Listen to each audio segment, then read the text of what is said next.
আমরা কষ্ট করেছি, আমরা আমাদের ফল পেয়েছি সবাই আলহামদুলিল্লাহ। Golden A plus Raju.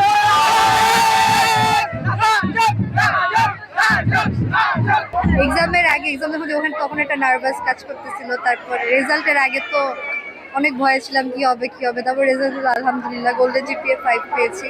আর হ্যাঁ, এই তো সবাই খুশি, বাবা মা খুশি, সবাই খুশি। সালমানদের আশা পূরণ করতে পেরেছেন, বাবা মার আশা পূরণ করতে তাদের পরিশ্রম তো সফল হয়েছে আল্লাহর রহমতে। এটা আমরা অনেক হ্যাপি। আমি এসএসসিতে জিপিএ 5 পেয়েছি।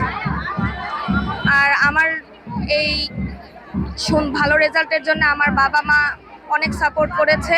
আমাদের স্কুলের শিক্ষকরাও অনেক সাপোর্ট দিয়েছেন বাচ্চাদের, পাশাপাশি আমরা অভিভাবকরাও বাচ্চাদেরকে নিয়ে অনেক সাপোর্ট দিয়েছি, ওদের পড়াশোনার খোঁজ খবর রেখেছি। আলহামদুলিল্লাহ, সেই জন্য ওরা ভালো রেজাল্ট করেছে। মানে সবাই ভালো করেছে।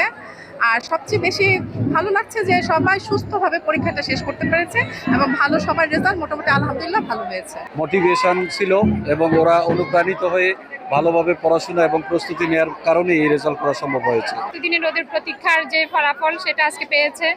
এই ক্ষেত্রে আমরা বা আমরা যেরকম ডেডিকেটেড ছিলাম, শিক্ষা প্রতিষ্ঠানের বড় একটা ভূমিকা, আর সর্বোপরি হচ্ছে স্টুডেন্টের নিজের একটা ডেডিকেশন ছিল, সেটারই একটা ভালো রেজাল্ট আজকে আমরা পেলাম। Frizetтэй voltam, frizetтэй voltam, frizetтэй voltam.